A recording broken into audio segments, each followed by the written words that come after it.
Police in Bangladesh fired tear gas, sound grenades, and rubber bullets Saturday afternoon to break up a massive gathering of opposition supporters amid a steep escalation of political tensions. The protesters were demanding that Prime Minister Sheikh Hasina step down to allow for a free and fair election under a neutral government. The clashes, which unfolded in central Dhaka, underscore the deep-seated divisions in the country's political landscape. Police estimated more than 125,000 supporters from two prominent opposition parties, including the Bangladesh Nationalist Party, rallied to voice their demands. গ্রেফতার তল্লাশির অভিযোগ দলটির যে সকল নেতাকর্মীরা ইতিমধ্যেই রাজধানীতে প্রবেশ করছেন তারা অনেকেই বেশ কয়েকদিন আগে থেকেই রাজধানীতে আসা শুরু করেছেন। চেকপোস্ট বসিয়ে মোবাইল চেক করে ছবি দেখলে বিএনপির তাদেরকে গ্রেফতার করা হচ্ছে। ভোট গণ অধিকার। A VOA reporter near the rally witnessed hundreds of people running for safety as sound grenades detonated, enveloping the streets in plumes of smoke.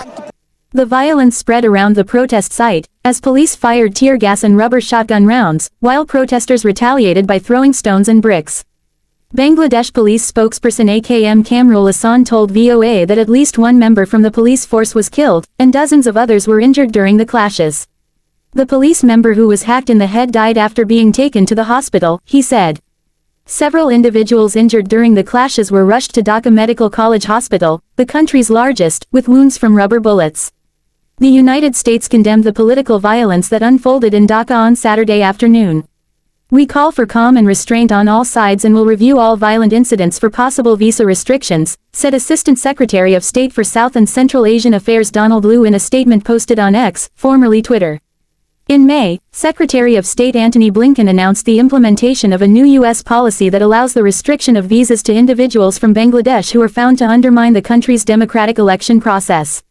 The leading opposition party, BNP, alongside its former ally, the country's largest Islamist party Bangladesh Jamaat-e-Islami, organized the grand rallies in the capital with a singular objective, to call for the resignation of the Prime Minister's government. They maintained she should relinquish her position to allow for an impartial caretaker administration to manage the upcoming polls scheduled for January.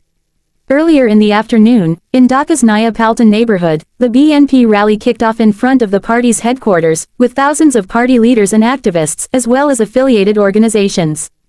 BNP Secretary General Mirza Fakhrul Islam Alamgir, a senior figure in the party who assumed a prominent role after the incarceration of the party's chief and former Prime Minister Khalida Zia on corruption charges, called upon the assembled crowd to maintain a peaceful and non-confrontational approach. As BNP leaders addressed the gathering, protests led to confrontations with the police in close proximity. The police's use of tear gas and sound grenades triggered a chaotic dispersal. The pervasive tear gas made it impossible for the central opposition leaders to stay on the stage.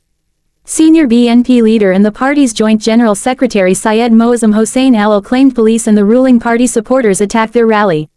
The party leadership remained on the stage urging for a peaceful gathering until the very last moment. However, we were compelled to vacate the stage when the police and the ruling party supporters came attacking our gathering. We had to defend ourselves, Alal told VOA. Hundreds of BNP activists got injured by the brutal attacks by the police and the Awami League supporters. They had been planning for the attacks to foil our rally for days, he added. The BNP has called for a nationwide strike on Sunday in response to the violence. The opposition has been staging protests for months, despite the BNP's leader, Khalida Zia, being under house arrest since 2020 following a conviction on corruption charges. Her supporters continued to pour into Dhaka for the rally, braving checkpoints on roads into the capital and overcrowded trains. Protesters chanted slogans such as, Vote Thief, Sheikh Hasina Vote Thief, during the demonstration in front of the BNP headquarters.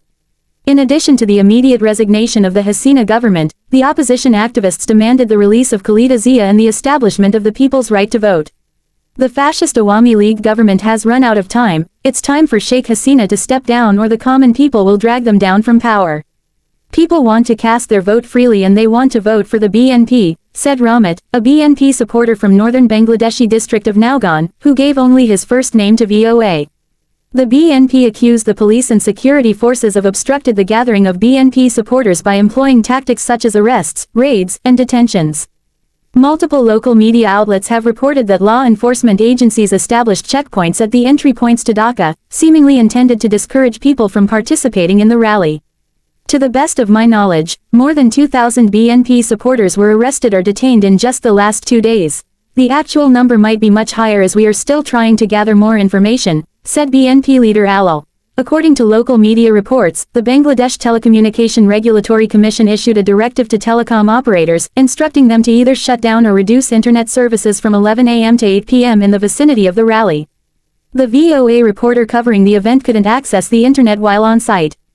However, the BTRC has denied issuing such instructions, despite the claims by local media. The Bangladeshi constitution underwent a transformation in 1996 with the introduction of an election-time caretaker government system tasked with supervising national elections. But under Hasina's government, the system was abolished in 2011 following a Supreme Court ruling that declared the caretaker government system as in conflict with the constitution. In 2014, the BNP chose to boycott the election, while in 2018, the election results generated a dispute over allegations of vote rigging by the ruling party, which emerged victorious with a substantial majority.